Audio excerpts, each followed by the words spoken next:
Metrology actually pharmaceutics में पहले हमने दो टॉपिक्स उसमें डिस्कस किए हैं, फार्मास्यूटिकल डोसेज फॉर्म्स और फार्माकोपिया। वो सारा थ्योरेटिकल पोर्शन है, आगे भी सारा थ्योरेटिकल पोर्शन ही आएगा। लेकिन जो मेट्रोलॉजी है, जो मेट्रोलॉजी एक ऐसा टॉपिक है जिसके अंदर कुछ कैलकुलेशंस होंगी, कुछ यूनिट्स होंगी, कुछ मेजरमेंट्स होंगी, जिसको आपने इसमें स्टडी करना है। मेट्रोलॉजी एक्चुअली है क्या?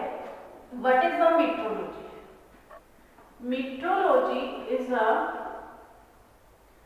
study of weights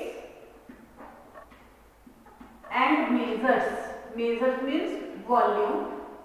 Study of weights and measures, how to calculate them, what is the relation in between them, इन दोनों के बीच में रिलेशन क्या है, what is the relation in between them, mathematical expressions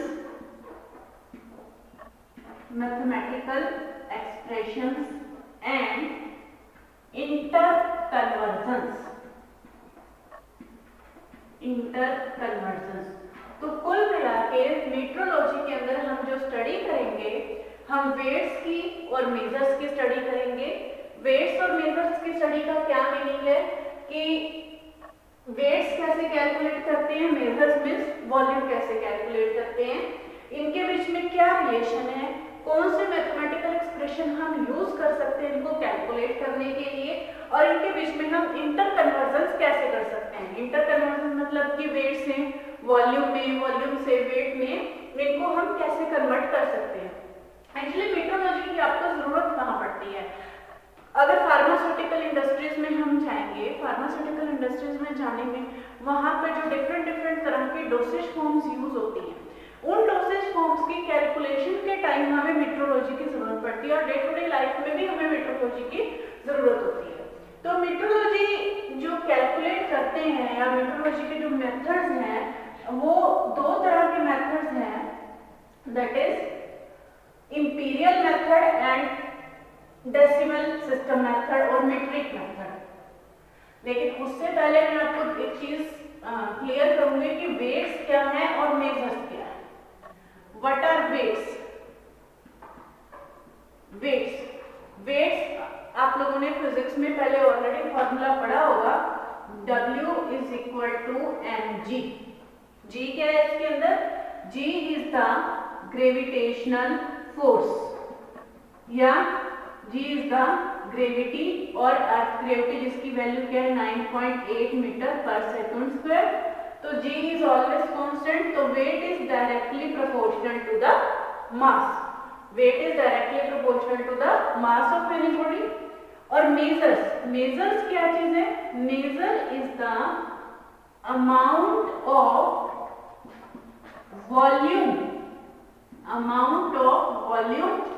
required by a body.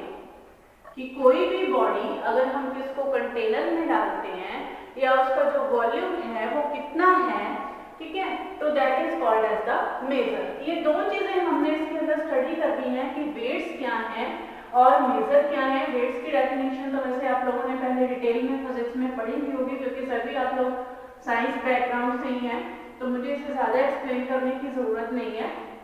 चलिए अब हम point पे आते हैं कि how to calculate the weight and measures या what is the metrology. Metrology के अंदर mainly two ways to measure the weights and measures, that is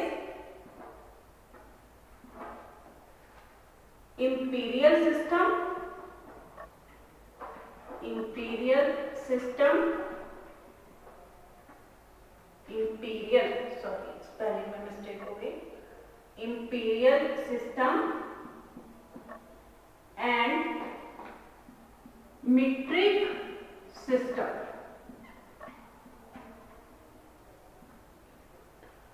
जो इंपीरियल सिस्टम था वेट कैलकुलेट करने का, जो इंपीरियल था इंपीरियल सिस्टम या वॉल्यूम कैलकुलेट करने का, वो पहले यूज किया जाता था। कुछ एक टर्म्स है जो आपको ध्यान में होंगी, आपने सुनी होंगी, और जो मीट्रिक सिस्टम है आजकल के डे टू डे लाइफ में यूज की जाती है। इंपीरियल सिस्टम को आगे फिर से दो पार्ट्स में क्लासिफाई किया हुआ है, that is avoirdupois, avoirdupois system, and next is apothecaris system, avoirdupois system and apothecaris system. और जो मीट्रिक सिस्टम है, मीट्रिक सिस्टम के अंदर हम पढ़ते हैं decimal system, decimal system of weights and volume. ये जो आजकल डे टू डे लाइफ में यूज हो रहा है और ये जो पहले। चलिए अब एक एक करके हम इनको डिस्क्राइब करते हैं। What is the imperial system? Imperial system में सबसे पहले हम अवोर ड्यूकोरियस और अपोथीकेरिस सिस्टम का कंपैरिजन करेंगे वेट्स के लिए, फिर इसका कंपैरिजन करेंगे हम वॉल्यूम के। इंपीरियल सिस्टम में यहां कंटिन्यू कर रही हूं। इंपीरियल सिस्टम,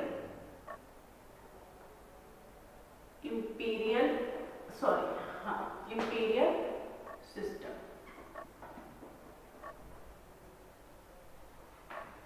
इंपीरियल सिस्टम में सबसे पहले मेरे पास था यहां अवोर ड्यूकोसिस सिस्टम and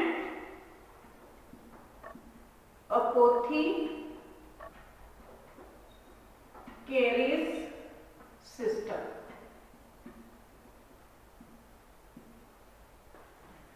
इनके अंदर अब हम जो वेट्स या मेजर कैलकुलेट करते हैं या वेट्स या जो वॉल्यूम कैलकुलेट करते हैं, उनकी जस्ट स्टैंडर्ड यूनिट्स अलग अलग यूज की जाती थी। स्टैंडर्ड यूनिट्स का मतलब कि जैसे एग्जाम्पल लेके मैं आपको क्लियर करूंगी।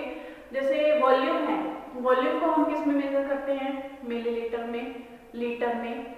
वेट को किस में मेजर करते हैं? ग्राम में, मिलीग्राम में या किलोग्राम में। इसी तरह से लेंथ को किस में मेजर करते हैं? मीटर में, सेंटीमीटर में, किलोमीटर में। ये होती है यूनिट्स। तो ये जो पहले इंपीरियल सिस्टम यूज किया जाता था, इसमें अगर मैं पहले वेट की बात करूं, वेट की हमने बोला ना इसमें कि इंपीरियल सिस्टम जो मीटरोलॉजी है उसमें वेट और वॉल्यूम दोनों कैलकुलेट किए जाते थे। अगर मैं इसमें वेट की बात करूं तो अवोर ड्यूकोसिस सिस्टम के अंदर जो स्टैंडर्ड यूनिट थी वेट की, वो मानी जाती थी पाउंड, POUND, पाउंड, जिसकी शॉर्ट फॉर्म थी LB, pound. Standard unit is pound. 1 pound is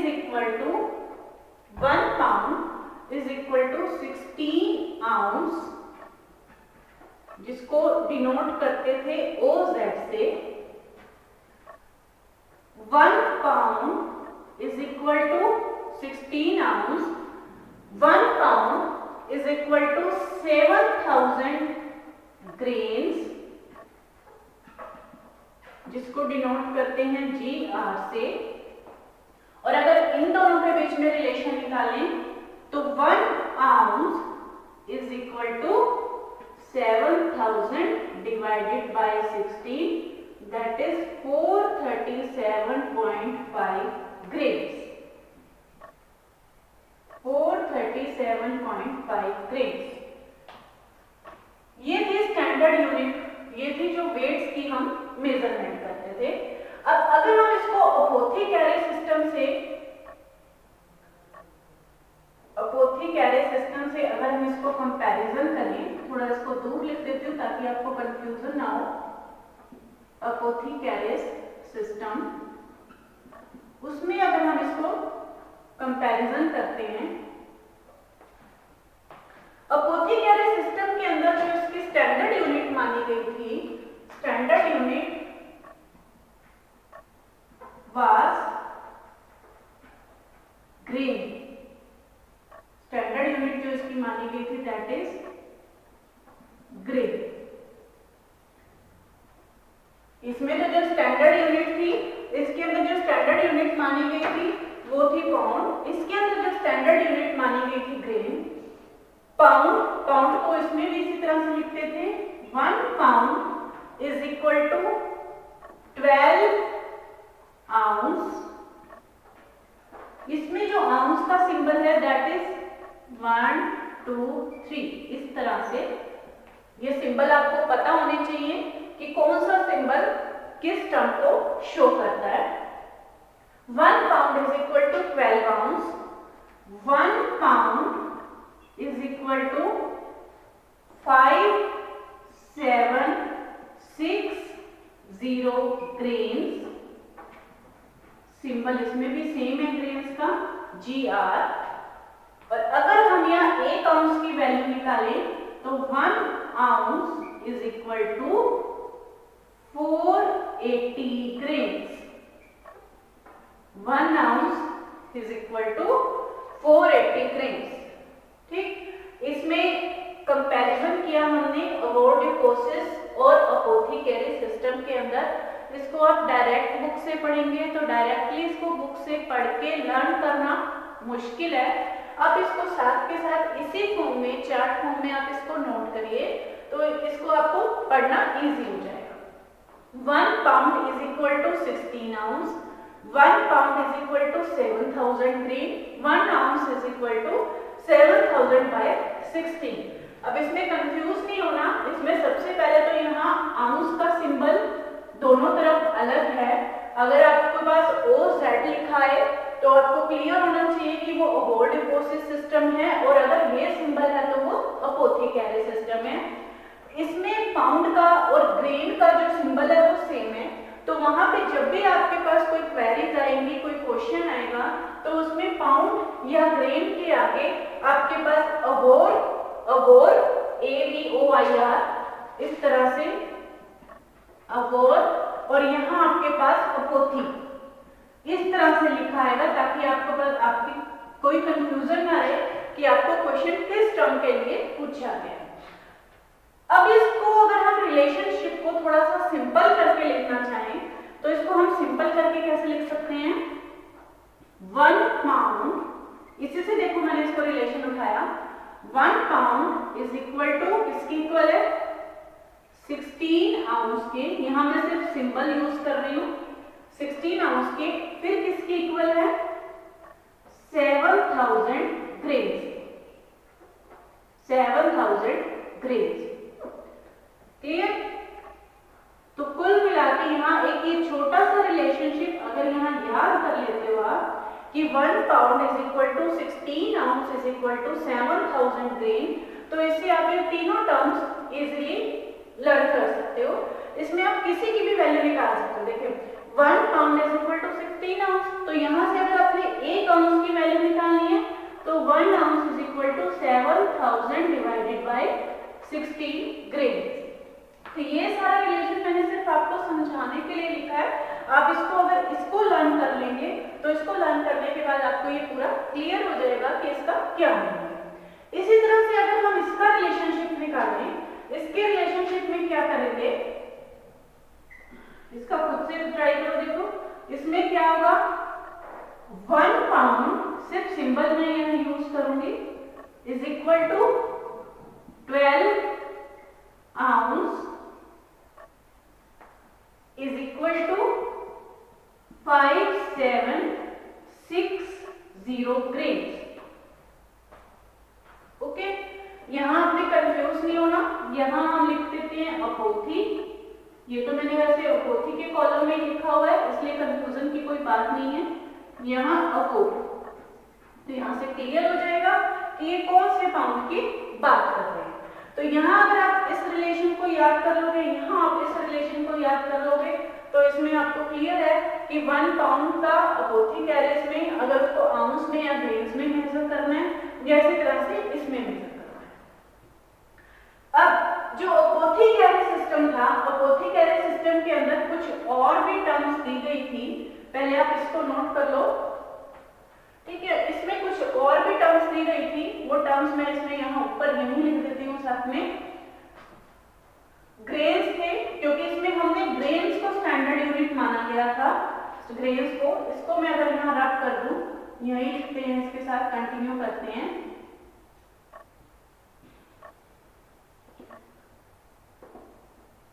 grains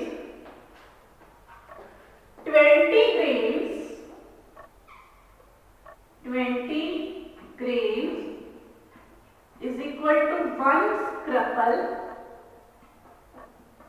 1 scruple, scruple का सिंबल क्या है, ये इस तरह से 1 scruple, 20 grains is equal to 1 scruples, 60 grains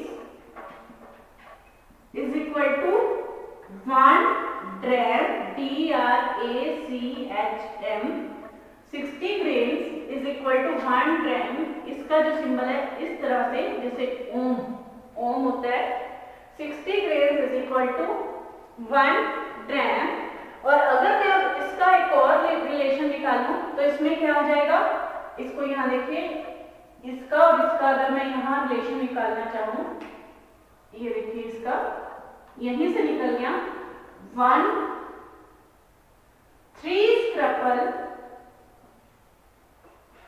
3 scruple is equal to 60 grams। 60 grams, क्योंकि एक स्क्रपल यहाँ पर 20 ग्राम्स के इक्वल है, तो 3 स्क्रपल्स आपके 60 ग्राम्स के इक्वल होंगे, या 3 स्क्रपल आपके, हम ये भी बोल सकते हैं कि 1 ड्रैम के इक्वल होगा। क्लियर है, 3 स्क्रपल आपका 1 ड्रैम के इक्वल होगा।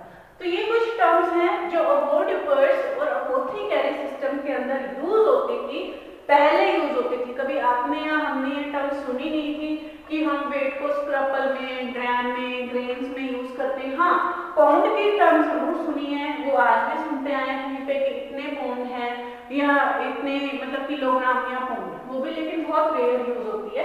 तो ये यूनिट्स थी जो पहले आयुर्वेदा सिस्टम में या मतलब कहीं पे, जैसे और भी जैसे जो यूनानी कंट्रीज हैं, ठीक है, वहां पे ये टर्म्स आज भी यूज होती हैं, ओवोडिपोसिस और अपोथेकेरी सिस्टम। नोट कर लीजिए इस चीज को। चलिए अब आगे इसको कंटिन्यू करते हैं। ये तो था वेट्स को मेजर करने का सिस्टम। अब आगे है कि इंपीरियल सिस्टम में वॉल्यूम्स को कैसे मेजर करते थे। इंपीरियल सिस्टम के अंदर जो वॉल्यूम है, वॉल्यूम को कैसे मेजर करते थे। वॉल्यूम को भी इसी तरह से मेजर करने के लिए इंपीरियल सिस्टम में ओवोडिपोसिस और अपोथेकेरी के 2 सिस्टम होंगे, लेकिन उसमें दोनों में अलग अलग सिस्टम नहीं था, उसमें दोनों में एक ही कॉमन रिलेशनशिप दिया गया। क्या रिलेशनशिप था, to measure the volume in ओवोडिपोसिस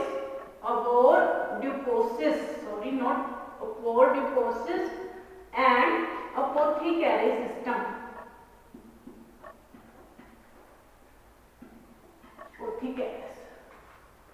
दोनों के अंदर एक ही कॉमन सिस्टम दिया गया, कोई भी अलग से स्टैंडर्ड यूनिट नहीं दी गई। इसके अंदर जो स्टैंडर्ड यूनिट यूज की गई वॉल्यूम को मेजर करने की, दैट इज गैलन। गैलन, जिसको आज भी यूज किया जाता है, GAL, शॉर्ट फॉर्म थी इसकी गैलन। इसका एक रिलेशनशिप दिया गया था गैलन का, दैट इज 1 गैलन, इसको आप नोट कर लो, 1 gallon is equal to 4 quarts। 4 quarts is equal to 8 pint is equal to 16 fluid ounce is equal to 16 fluid ounce is equal to, ये आगे कंटिन्यू कर रही हूं मैं, is equal to 1280 fluid dram is equal to 76800 minims। 76800 minutes.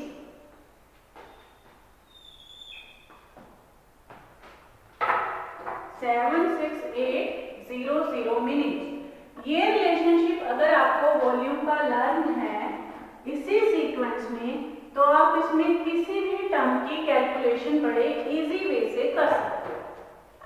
1 gallon is equal to 4 quarts is equal to 8 pint is equal to 16 fluid ounce, या fluid ounce को आप OZ भी लिख सकते हैं। 16 fluid ounce OZ, 16 fluid ounce is equal to 1280 fluid gram is equal to 76800 minutes. Clear है? अब इसमें सपोज मैंने 1 गैलन है, 1 गैलन तो सबके इक्वल दिया ही हुआ।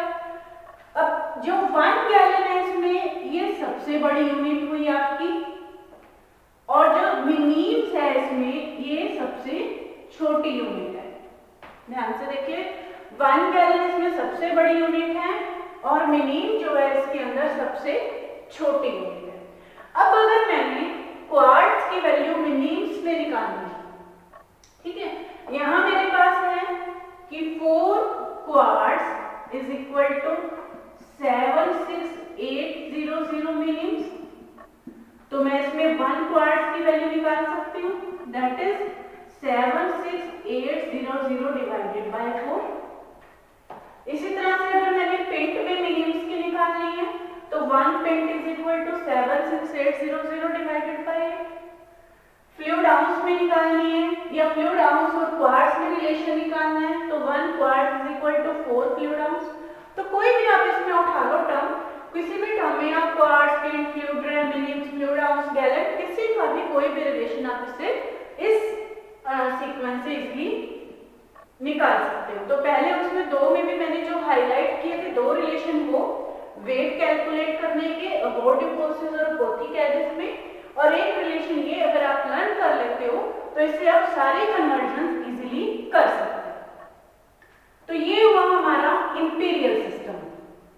इंपीरियल सिस्टम में थोड़ी सी आपको टर्म्स डिफिकल्ट भी लग रही होंगी और थोड़ी सी पहले ना सुनी हुई टर्म्स भी हैं, डेफिनेटली हैं, क्योंकि मैंने पहले भी बता चुकी हूँ कि ये जो है आज भी जो यूनानी कंट्रीज है वहां यूज होती है, हमारे यहाँ पर नहीं यूज होती, पहले यूज होती थी। अब चलते हैं हम मीट्रिक सिस्टम के ऊपर। What is the metric system? इसी तरह से जैसे इंपीरियल सिस्टम के अंदर हमने वेट और वॉल्यूम कैलकुलेट किया है, इसी तरह से मीट्रिक सिस्टम में भी कैलकुलेट करेंगे दोनों चीजें। मीट्रिक सिस्टम,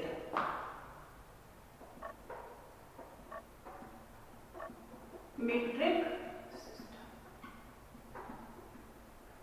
लेकिन मीट्रिक सिस्टम में सीधा सीधा सिस्टम है, सीधी सीधी उसमें कुछ वैल्यूज दी गई हैं, ये वैल्यूज आपको पता होनी चाहिए।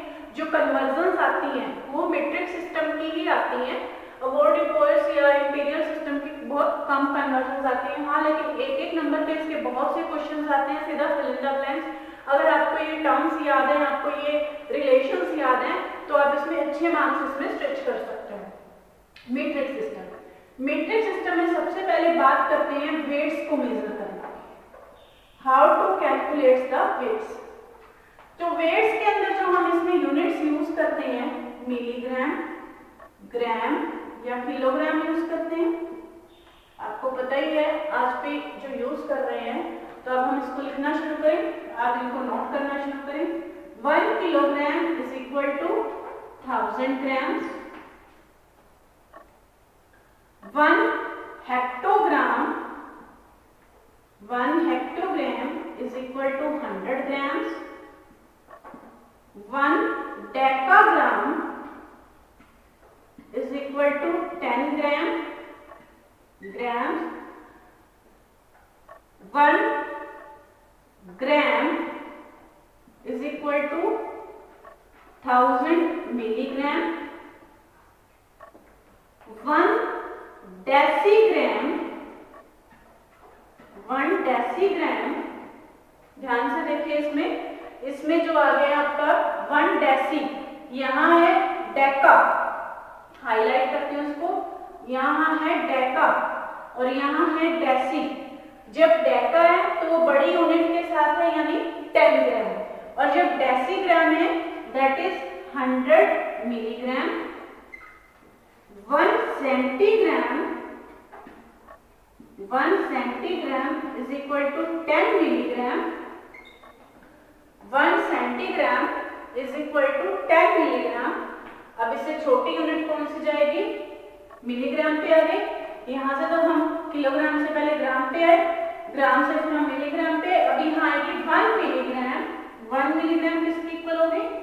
Is equal to 1 milligram is equal to, यहाँ क्या था? 1000। 1 milligram is equal to 1/1000 gram. 1/1000 that is 0.001 gram. Then 1 microgram, ये माइक्रो की सिंबल है। 1 microgram is equal to 10 raised to the power -6 gram. 1 nanogram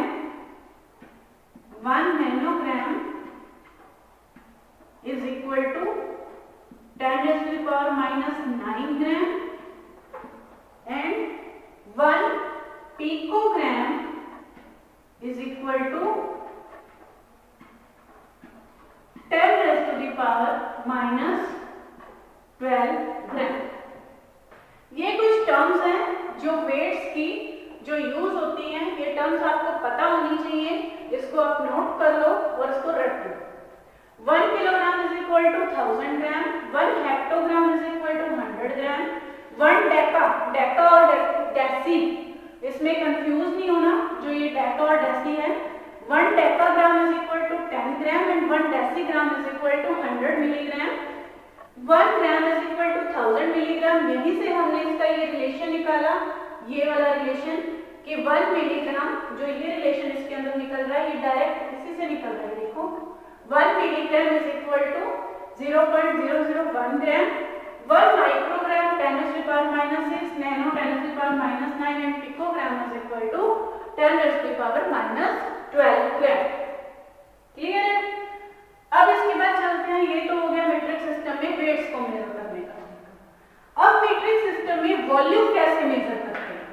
volume जैसे वेट्स मेजर किए उसी तरह से वॉल्यूम भी मेजर करेंगे। तो वॉल्यूम का जो यूनिट्स है वो कौन सी यूज होती है? ml, लीटर, यही यूनिट्स यूज होती है, मिलीलीटर या लीटर्स।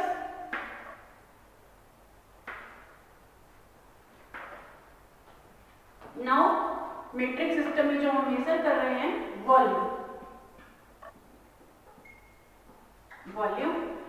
के लिए जो हम यूनिट्स यूज करते हैं दैट इज लीटर, मिलीलीटर और मिनीम्स। लीटर, मिलीलीटर और मिनीम्स, ये यूनिट्स इसके अंदर यूज करते हैं। अब 1 लीटर, अब नोट करना शुरू कर दीजिए इसको। 1 लीटर, लीटर को LT से